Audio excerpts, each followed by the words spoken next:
Hello everyone, hope you all are having a good week, having a good day, and I think now's the time for me to talk about NXT Takeover Chicago 2 and WWE Money in the Bank 2018, so I'm going to knock both of those out for you right here, right now.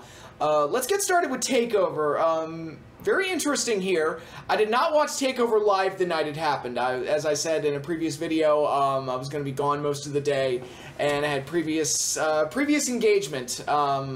A couple of my friends from college, their son was being baptized, so I went to that event, that party, and had a bunch of fun there. And knowing that the show was going to be waiting for me it'll be waiting for me on the network when I get home anyway, so it wasn't like exceptionally crucial that I be there live. I decided to just wait. And then the next day was Father's Day, and I spent that day with the family, you know, trying to make my pops happy, and ended up having a really fun day where my sister and brother-in-law ended up cooking an amazing meal. They really hit it out of the park. God, I can still taste that chicken. It was so good. Their grilled chicken was just on point. Their ribs were great too. Shattered my diet. It was amazing. And I wasn't able to get home until about 8:30 p.m., in which I finally decided, it's like, okay, now that Money in the Bank is an hour and a half in progress, I think now's the time for me to watch NXT TakeOver Chicago, when no one else is watching it and no one else is talking about it. And I had avoided all spoilers, so even better. You know, I like to do things a little odd, you know. I can't do it like everybody else does it. I just gotta be completely different. Gotta be the rebel, gotta be completely just off the grid when it comes to watching these things. But anyway, I watched NXT TakeOver, and I gotta say, once again, yet another great TakeOver. They delivered, they came through once again. Another very, very solid show from top to bottom. 5 matches, fairly short by pay-per-view standard. I mean, it was long for NXT standards, but short by standard pay-per-view standards. I think it was about 2 hours and 40 minutes, which is about standard pay-per-view length. What used to be standard pay-per-view length. I'm going to talk more about that in a little bit. But 5 matches, I enjoyed all of them to some degree. Some more than others. But overall, I just thought it was a really solid show from top to bottom with great action, and has got me interested in some things that they can do for the future. So, let's get started with the thing that kicked off the show, the Tag Team Championship match between the NXT Kingdom. I'm not calling them that other name because I hate that name. It's stupid. The NXT Kingdom, Kyle O'Reilly and Roderick Strong defending the titles against Oney Lorcan and Danny Burch. This match was pretty much exactly what I expected it to be, and I mean that in a good way. It's like, look, Oney Lorcan and Danny Burch always have these really stiff, hard-hitting matches, and that's pretty much what we got here. I thought it was just a really good, stiff, hard-hitting tag match. I wouldn't put this up there as one of my favorite NXT tag title matches, not up there with like the American Alpha versus Revival, or Revival versus DIY, or anything to that caliber, but I think it was, as an opening match and as an NXT title match, I thought it worked really well. I thought it was a good, solid match. Especially as an opener. I thought it was just, it was the right level of hot to kick the show off and get things going on the right foot. So, just a really good match. The NXT Kingdom retained, which didn't surprise me. I think that's probably the right way to go at this point, since they're kind of the dominant stable that's winning all the time at this point. And you've got Pete Dunne waiting in the wings, which is interesting. He's the current UK champion, and it makes me wonder, are we going to get Pete Dunne versus Adam Cole, Bay, for the North American title, and maybe do a title versus title, champ versus champ thing. That's something they could possibly do at the next TakeOver. We'll see. They've got plenty of options, especially since that group is ticking a lot of people off on the show. So they're making a lot of enemies, so there's a lot of different things you can do with them. So, yeah, overall, really enjoyed the match. Thought it was good, solid stuff. Lorcan and Danny, once again, kind of quietly having these really strong performances and making a name for themselves. They are completely lacking in terms of maybe charisma and character, but they just have these really cool, stiff matches, and that seems to be their niche. And, you know, their bread and butter. So I think there's a lot to enjoy from them just from watching the type of matches that they deliver. So overall, good, solid match. I liked it. Next up was the Velveteen Dream versus Ricochet. First of all, I gotta say, Velveteen Dream's entrance gear and wrestling gear, fantastic. He comes out in a stylized Hulk Hogan shirt, the old like 2002 Hulk Still Rules. his said "Dream's still over," but it was like, and Hulk Hogan fought and everything, and he did the tearing the shirt off when he got into the ring and had the bandana. I was like, oh god, the Velveteen Dream is so good. He's so good, and this wasn't like in 2005 when Randy Orton had like an NWO knockoff shirt for the RKO and it looked stupid. This was the character just being himself and just doing something a little crazy and kind of stealing from somebody else to put his own flavor on it. And so the Hulk Hogan stuff was great. Then you notice the tights, or I noticed the tights, and I'm like, those are Prince Puma tights. Yeah, he's going up against Ricochet, and he's wearing Prince Puma tights. I'm like, you magnificent bastard. You magnificent bastard. You are great. And then somebody pointed out to me that he was also wearing Tetsuya Naito boots, because why the fuck not? Why wouldn't he? So Velveteen Dream had me marking out before the bell even rang. Then you get to the match itself. These two, I thought it was a very good match. It went way longer than I expected it to. Again, I mean that in a good way. They just kind of let them have this close to show-stealing level performance where Velveteen Dream was trying to out-Ricochet Ricochet, and they tried to steal each other's moves and do all these big things to each other. Like, there was that big suplex to the outside of the ring was nasty, and some of the high-flying stuff they did was great. And Ricochet's insane anyway. We all know how crazy he is as an athletic presence on the show. I like him better as Prince Puma, I'm not going to lie. I think he's got... Prince Puma kind of gave him an identity and a character on par with, say, a Captain America or something like, just the ultimate good guy character. But I think he's a great addition to NXT, and I think he's a hell of an athlete. And when you put him in there with someone like a Velveteen Dream who is able to work with his athleticism and also provide just the amazing charisma and just being this one-of-a-kind character all on his own, I think it works like gangbusters, and I thought these two had a very, very good match. Second best match on the show. Not the best match on the show, but second best. But second best out of 5 matches. That ain't bad. And Velveteen Dream, man, once again, he makes things better than they should be. And not that a match with Ricochet isn't going to be good. It's just, you look at his match with Cassius Ohno, which I kind of wrote off. It's like, that's just going to be filler. And it was, but he brought a little bit more to the table to kind of spice it up a little beyond just a normal kind of throwaway match. And here it's like, alright, second match on the card, you're not expecting it to be this show-stealing affair, but they went out there and just had this really, really damn good match, and a match where both guys came off better by the time it was over. And as predicted, Ricochet won, but hopefully, like I said, I hope they realize that Velveteen Dream is really something special, and they keep giving him, or they continue to give him big wins or big situations. They continue to give him big situations, and then pay that off by giving him big wins and just move him on to bigger and better things. Because I think, like I said in my preview, I think they run the risk of turning him into what Tyler Breeze ultimately became, where it's like, all right, he sells the feuds and he does really great in these big feuds, and then he loses when it comes time to do the Takeover special, and it's like. To me, Velveteen's better than that, and I thought Tyler Breeze was better than that, and push him to the moon. I say, if Aleister Black's going to be their champion, although we'll talk about that when I get into the main event, he's going to need somebody to work with, and I'd love to see him work with Velveteen Dream again for the title. I think they could do some really good stuff together. But anyway, really enjoyed that match. I thought it was great. Velveteen Dream, that dude is a stud and a star in the making. I just hope that they book him correctly and allow him to be what makes him great. Next up, we got the women's title match. Shayna Baszler defending against Nikki Cross. This was okay. I like Nikki acting like the crazed loon, and that kind of throws off Shayna Baszler's kind of no-nonsense bully character. I thought they kind of had like a good character clash going there, but it never really kicked off and made it to that next level. Baszler won, which didn't surprise me. I kind of like the finish where Nikki was like kind of enjoying the pain, but then passed out to the rear naked choke that she was locked in.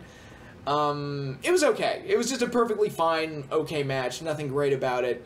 Aside from the fact that it gives Shayna Baszler another win as they build her up to something bigger down the road, which is most likely going to be Kairi Sane.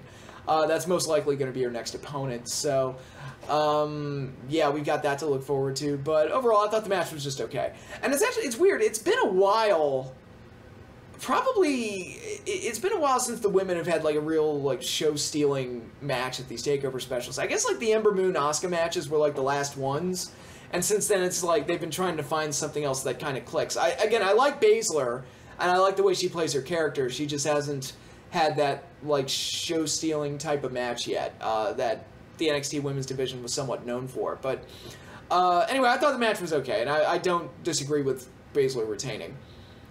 Then we got the NXT World Title match, Aleister Black defending against Lars Sullivan. I thought this match was pretty good. The botch aside, there was a pretty big botch towards the end with the Black Mass, but other than that, I thought it was a good clash of Aleister Black's speed and agility versus Lars Sullivan's size and power. They gave us pretty much the match I pictured, and again, I mean that in a good way. I think it was a pretty good, solid match. I never thought for a minute that Black was going to drop the belt, so it was kind of lacking in drama in that aspect, but as far as delivering a nice, solid match where Aleister Black kind of had to overcome Lars Sullivan's power and strength, I thought it worked well for that.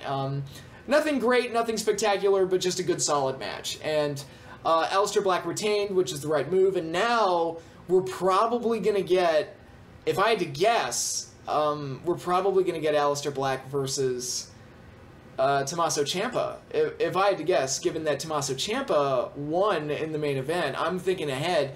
All right, at the next TakeOver special, we're either going to get Black versus Ciampa for the title, or we're going to get Ciampa versus Gargano 3. And if they do Ciampa versus Gargano 3, which they could even do that. Okay, do Ciampa and Black first, with maybe EC3 and Gargano in between.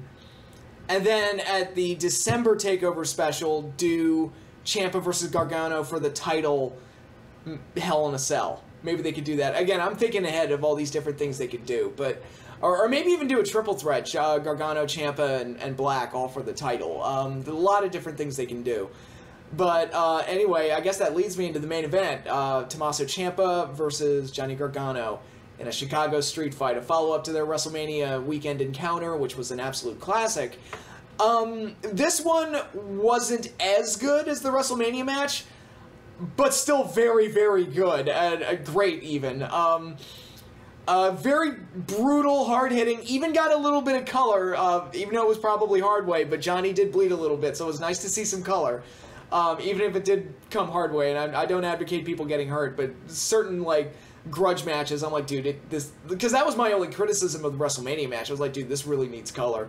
That's the only thing missing. This match needs color. So it was nice to get a little bit of blood in this. And some of the stuff they did to each other was just nasty. The stuff they did towards the end of the match up the aisleway, where Tommaso looked like he was going to do a repeat of what he did when he turned on Gargano initially, and then he took off his, Johnny's wedding ring and spat on it and threw it away. It's like, geez, what a dick. And that's why Ciampa is so good. He's one of the few heels under the WWE banner, and granted he's not on the main roster, but he's one of the few heels they have that's allowed to actually be a despicable son of a bitch. Whereas, everybody else has to play by the PC rules and just kind of play with soft kid gloves. And, you watch Raw or SmackDown, they kind of feel like petulant crybabies that get humiliated all the time. So there's really, what's the hate about them? Like, what's there to really hate about a lot of these heels? Ciampa is a guy I legitimately hate. He's a character I can legitimately sink my teeth into and go, God, fuck that guy. So when Johnny went overboard and beating the absolute shit out of him towards the end of the match, it was like, no, good, yeah, beat the shit out of him. Fuck that guy. He deserves every bit of this. And, that hate and that anger and that drama all made for a very interesting match and a very fun match to watch. Very crazy, brutal match, because some of the, like I said, some of the stuff they did to each other was nasty. The handcuffs coming into play towards the end, and Johnny basically defeating himself by beating up Ciampa too much, and as the referees and officials are trying to get control, Ciampa's able to sneak in a DDT on the exposed wooden plank of the ring mat and get the win. So Ciampa gets a big win over Johnny Gargano. They're one apiece now. And like I said, there's plenty of room for a third encounter, but man, it's like Ciampa got the big win here, so it makes me wonder if he's going to be in line for an NXT title shot, which I would be fully in favor of, because I think he's... I say have him beat Black and then just do Johnny versus Ciampa 3 Hell in a Cell for the title. I'd be all in for that. That would be an amazing, amazing match to do. And the first NXT Hell in a Cell match. Why not? Just I think this is a feud that warrants it. I think it's arguably... if not the best feud in NXT history, it's one of the best for sure. You know, this is one of the few cases of a tag team partner split angle that worked out beautifully, and they've gotten a lot of great stuff out of it, both on TV from the angle perspective, and the matches themselves have delivered. And this was an amazing main event. They tore it down again. Great stuff. Excellent ending to NXT TakeOver with the heel going over, and now it's got the ball rolling on things they could do in the future. Like I said, they might do something with Gargano and EC3, which kind of, that idea got put into my head when Johnny Gargano interrupted one of EC3's matches to sign the contract for his bout with Ciampa. I thought they would even have EC3 interfere in this match, which they didn't do, which I'm kind of glad about. But yeah, so they can have Johnny do that in the meantime. You can do...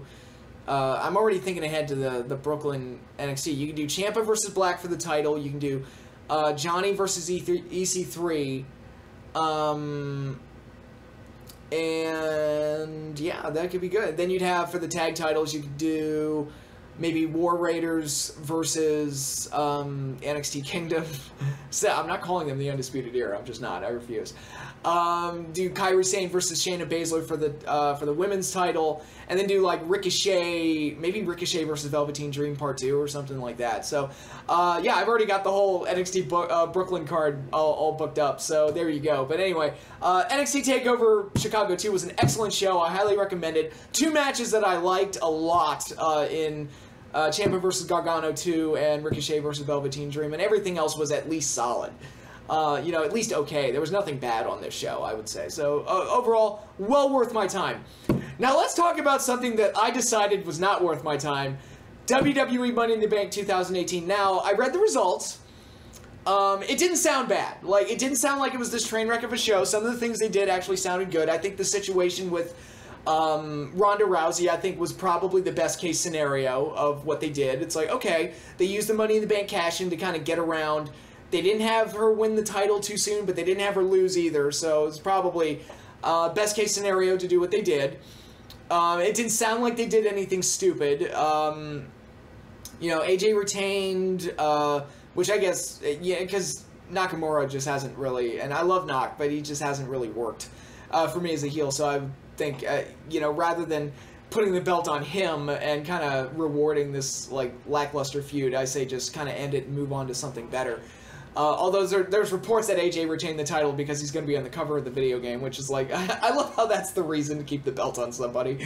But anyway, the Money in the Bank ladder matches, Braun won, Alexa Bliss won before her cash-in and stealing the title later in the show.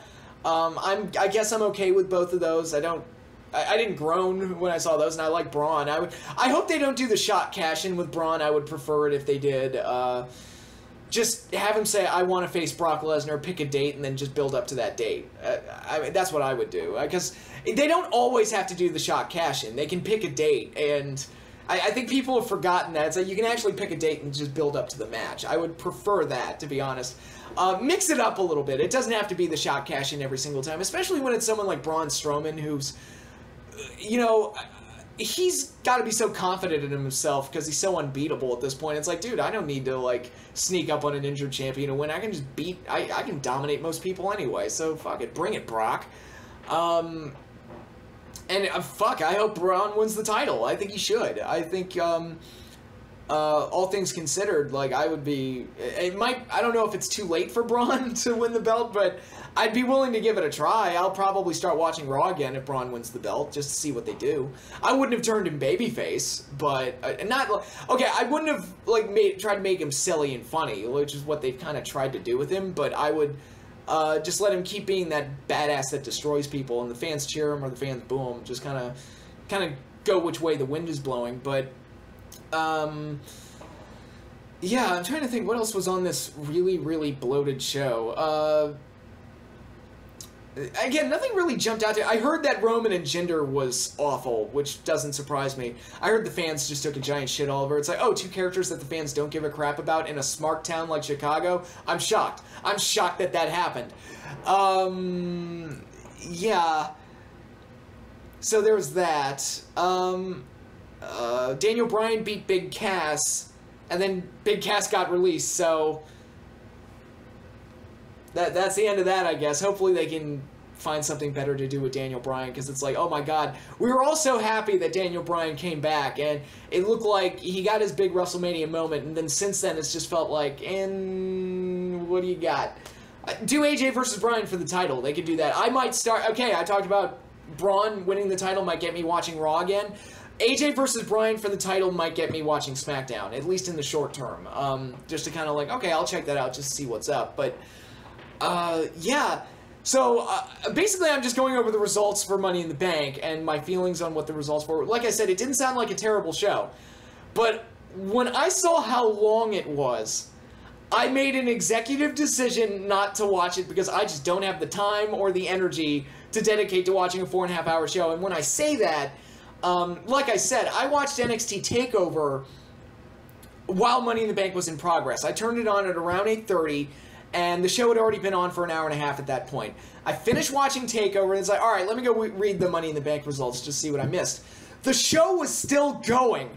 I was able to watch NXT TakeOver Chicago in its entirety starting an hour and a half after Money in the Bank had already kicked off, and the show was still going by the time I was done. I was like, that is way too long, and I hope that, guys, your pay-per-views do not need to be that long. It's just, good God. And yes, I know New Japan has really long shows, but they actually give me things that I'm excited about, like Dominion. It's like, oh, Okada Omega 4. Okay, I'm down. I want to see that. I mean, Money in the Bank didn't have anything. The only thing I even kind of sort of cared about is like, I'll be interested to see who wins the briefcases. Other than that, I really don't care all that much. So... I'm not wasting time watching a 4.5 hour long show, especially one that I wasn't that invested in the first place. So, again, I've made an executive decision. I've decided not to watch or review Money in the Bank 2018. I haven't watched Raw, and SmackDown's actually just getting ready to wrap up as I'm filming this. I didn't feel like watching either of those either. Like I said, I'm getting my wrestling fix from other sources. I don't necessarily need to... be reliant or dependent on main roster WWE. There's other things out there. But, God, that's just way too long. That show is just... when I heard it was as long as it was, I wanted to just, like, no. I just wanted to just bang my head into the wall. I'm like, I'm not watching this. I'm just not. I am not subjecting myself to this. And again, the show didn't sound terrible. And most of the reviews I've read have said that the show was at least okay. It's just... this could have easily been 2 shows based on... it's just like, reading the results for it was exhausting. I can't imagine actually just sitting through the entire thing. Especially a 4-hour show with 2 multi-man or multi-person ladder matches. A last man standing match. Ronda Rousey's first like big pay-per-view singles match. Title matches galore. It was just a very busy, bloated card. And I can't... It's kind of... It's almost like WWE's adopting like the old Ring of Honor format for some of their old pay-per-views, where it was just like every match tries to be like half an hour long and amazing, and the show winds up being 5 or 6 hours long, and it's like, but I'm... Okay, when I watch shows like that, most of the time I'm exhausted by match 3, because they just burn themselves out too quickly. And it's like, guys, because WWE used to be really good at it. They used to be really good. It's like, all right, you got the 3-hour format, you got your... peaks and valleys, you got your popcorn matches, you got your bathroom break matches, and you got your big main event, you've got maybe a big match in the middle, maybe a really hot opener. I mean, they got the formula down just perfect. Or at least they used to. And now it's just... It's just too much. It's just way too much. I can't. I tap. No mas. No mas. So, there's that. But, since I decided not to watch Money in the Bank 2018, I decided to watch something else. The network special on the Hardy Boys, the WWE 24/7. I thought that was very well done. Really enjoyed that. It's only an hour long, so it's not... They couldn't go too in depth in a lot of areas, But what they did cover kind of shocked me, mainly Matt's drug problems and some of Jeff's drug problems and their runs in TNA, using footage from the final deletion, and especially Victory Road 2011, and like the ultimate low point for both Hardy Boys, quite honestly. Like, comparatively, it's like, dude, that was like, I mean, you can't sink any lower than that, than just to have that embarrassing situation happen live on pay-per-view. And to see, because I remember watching Victory Road 2011 back when it happened, I never actually tried to hear what Bischoff said to both Hardy and Sting when he got into the ring. So to see it subtitled, what he said to them, I was like, oh man. That's like, and he sounded pissed at Jeff. Like, it's like, yeah, Scorpion Death Drop, blah, blah, blah, lay down, I just called it. And he sounded, like, pissed when he said it. And it was, God, just what a terrible scenario. But, you know, you can't have a redemption story without a big fall first, and that was their big fall. And getting into, you know, their overcoming their problems and Matt's family life. And I'm not going to lie, I kind of marked out for King Maxwell. It's like, oh, look at King Maxwell, he's adorable. And, you know, the creativity they put into the Broken Universe and all that, the final deletion and all those other things. So, it's very well done. I think it's a very good look at the Hardy Boys, their careers and their returns to the WWE and their kind of, again, their redemption stories and how well that all kind of panned out for them for the most part. And good for them. Good for especially Matt, who basically reinvigorated his career with the creation of the Woken or Broken Universe and all that other stuff. So, I did not watch Money in the Bank 2018, but I did watch that Hardy Boys documentary, and it was very, very good. I highly recommend it. Major highlight on the WWE Network if you're looking for something to watch.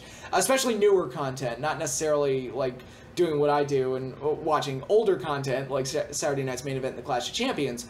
But if you're looking for something new, I think that was a very good thing to watch. And indicative of the stronger content on the network, because the documentaries they release are typically very good. So that's my recommendation for the week. It's like, skip Money in the Bank, just watch the Hardy Boys special, and you will be thoroughly entertained. So, yeah, before I go, one quick announcement. My live stream will be happening this week. We'll be resuming. I'll be doing it sometime Saturday. I don't know if it'll be in the morning or in the afternoon or the evening yet.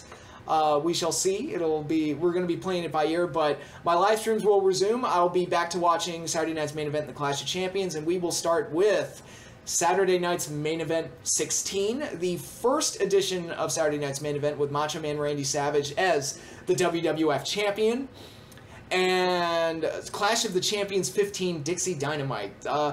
Has nothing to do with Dixie Carter, I swear. So, that is all I have for you here. Thank you all for watching this video. I apologize to those of you who wanted a full-fledged review of Money in the Bank 2018. I'm sorry, I'm not watching that show. I don't have the time or the energy.